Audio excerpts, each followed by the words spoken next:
বন্ধুরা আজকে আমি রুই মাছের রেজালা করব। তো সবাইকে স্বাগত জানিয়ে আমি আমার আজকের রেসিপি শুরু করছি। দেখো বন্ধুরা, এখানে আমি রুই মাছ নিয়ে নিয়েছি হাফ কিলো। এখানে রুই মাছ দিয়ে আজকে রুই মাছের রেজালা করব। তো আমি একটু আলু দিয়েই করব। আর এখানে সব পেঁয়াজ নিয়ে নিয়েছি, রসুন নিয়ে নিয়েছি, আদা, কাঁচা লঙ্কা। তো তোমরা চাইলে আলু নাও দিতে পারো, আমি একটু আলু দিয়েই করব। তো এখানে আমি রুই মাছটা প্রথমে হলুদ লবণ দিয়ে মাখিয়ে নিচ্ছি। দেখো দিয়ে দিলাম লবণ আর দিয়ে দিলাম হলুদ। হলুদ লবণ দিয়ে আমি আগে মাখিয়ে নেব। হলুদ লবণ দিয়ে মাছগুলো সব মাখানো হয়ে গেছে। তা চলো এখন রান্নাটা শুরু করে দিই। মাছগুলো সব লবণ হলুদ দিয়ে ভালো করে মাখা হয়ে গেছে। তা এখন আমি কড়াইতে তেল দিয়ে দিয়েছি। কড়াইতে আমি প্রথমে পেঁয়াজ ভেজে নেব।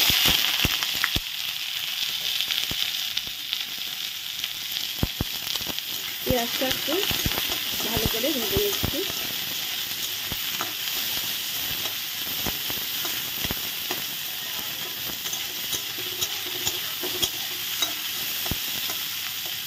পেঁয়াজ ভাজা হতে হতে মশলাটা করে নেব।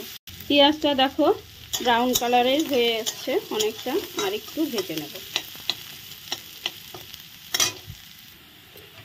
পেঁয়াজটা দেখো এরকম ভাজা হয়ে গেছে, একদম ব্রাউন কালার করে ভেজে নিয়েছি। এখন তুলে নেব। ভাজাটা তুলে নিয়েছি।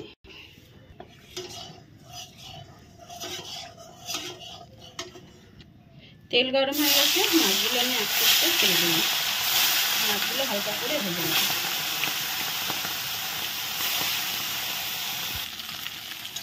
মাছগুলো আমি এখন আরেক পাশ উল্টিয়ে দিচ্ছি। মাছগুলো বেশি ভাজবো না, হালকা করেই ভেজে নেব। এটা কড়া করে মাছগুলো ভাজলে খেতে ভালো লাগে না।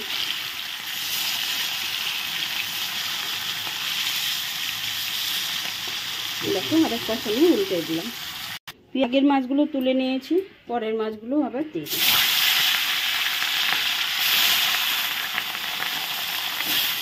পরের মাছগুলো দিয়ে দিই। পরের মাছগুলো আবার উল্টে দিচ্ছি।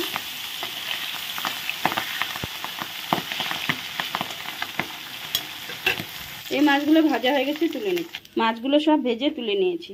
মাছগুলো ভেজে তুলে নিয়েছি। এখন আমি আলুগুলো দিয়ে দিলাম। আলুগুলো ভেজে নিচ্ছি।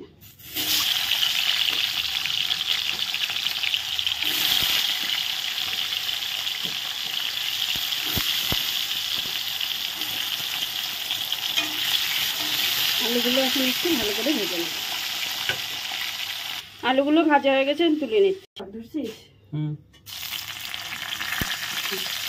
আলু ভেজে তুলে নিয়েছি। তুলে নিয়ে একটু তেল দিয়ে দিয়েছি। গরম হয়ে গেল, দুটো তেজপাতা দিয়ে দিলাম। দুটো তেজপাতা দেওয়ার পরে আমি দিয়ে দিলাম 3টে গোটা শুকনো লঙ্কা।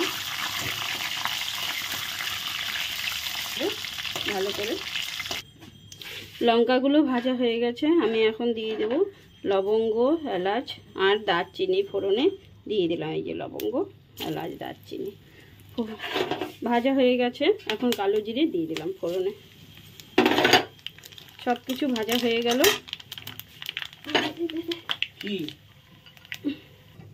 আমি যে পেঁয়াজ ভেজে রেখেছিলাম সেইটাই একটু বেটে দিয়ে দিলাম। একটু ভালো করে নিতে হবে।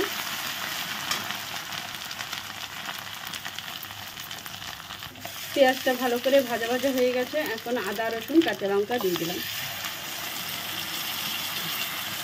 এখানে আছে আদা, রসুন, কাঁচা লঙ্কা। এগুলো একটু গন্ধটা চলে গেলে আর মশলা অ্যাড করব।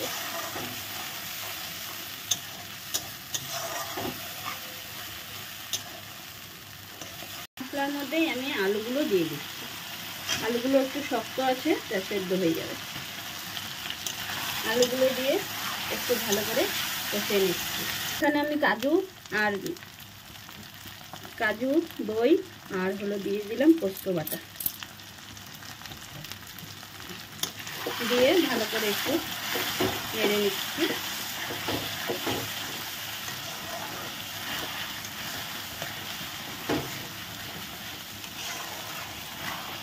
তারপর আমি এখন 1 চামচ ধনিয়া গুঁড়ো, 1 চামচ জিরার গুঁড়ো দিয়ে দিলাম।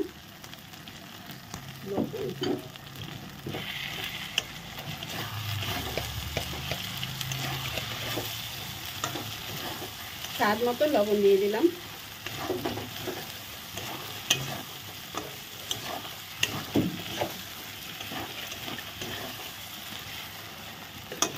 লবণের ব্যালেন্সটা ঠিক হবে আর রান্নার টেস্টটাও একটু ভালো হবে, তার জন্য আমি চিনিটা অ্যাড করে দিলাম। একটু ভালো করে নেড়ে দিচ্ছি, কাজু বাদাম আছে যেহেতু একটু লেগে ধরতে পারে।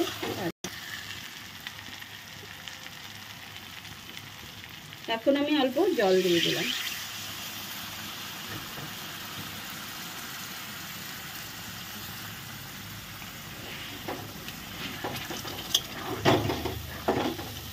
মশলার বাটিটা দিয়ে অল্প জল দিয়ে দিলাম।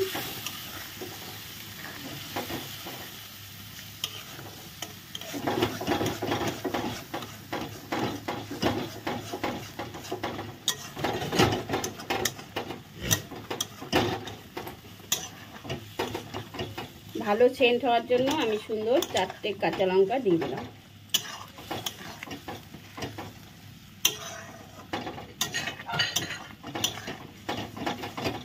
জল লাগবে না একটু?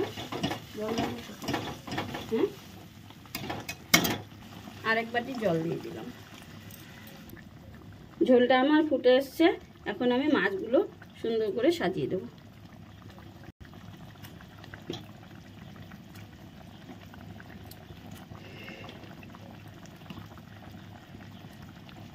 মাছগুলো দেওয়া হয়ে গেল।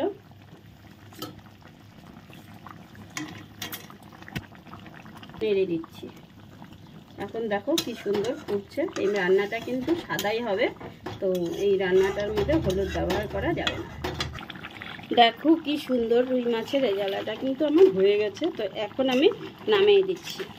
সব কিছুই সেদ্ধ হয়ে গেছে, আলু টালু আর গ্রেভিটা কিন্তু দারুণ সুন্দর হয়েছে। আর নামিয়ে দিলে আরও ঘন হবে। তো একটু টেস্ট করে নিয়েছি, দারুণ টেস্টি হয়েছে। তোমাদের কেমন লাগলো বন্ধুরা জানিও। আর ভালো লাগলে আমার চ্যানেলটা অবশ্যই সাবস্ক্রাইব করে দিও। আর যারা ফেসবুক পেজ থেকে দেখছো বন্ধুরা, তারা ফেসবুক পেজটাকে আমার ফলো করে দিও। রুই মাছের রেজালা আমার হয়ে গেল, নামিয়ে নিয়েছি। কেমন লাগলো জানিও বন্ধুরা। আর আমার চ্যানেলটা ভালো লাগলে অবশ্যই সাবস্ক্রাইব করে দিও। আজকের মতো এখানে রাখছি বন্ধুরা, দেখা হবে পরের ভিডিওতে, পরের দিনে। Tata, bye bye. আর ভালো লাগলে লাইক কমেন্ট শেয়ার করে দিও। অনেক অনেক বন্ধুদেরকে আমার ভিডিওটা সম্পূর্ণ দেখার জন্য অনেক অনেক ধন্যবাদ। তা আজকের মতো এখানে রাখছি, টাটা বাই।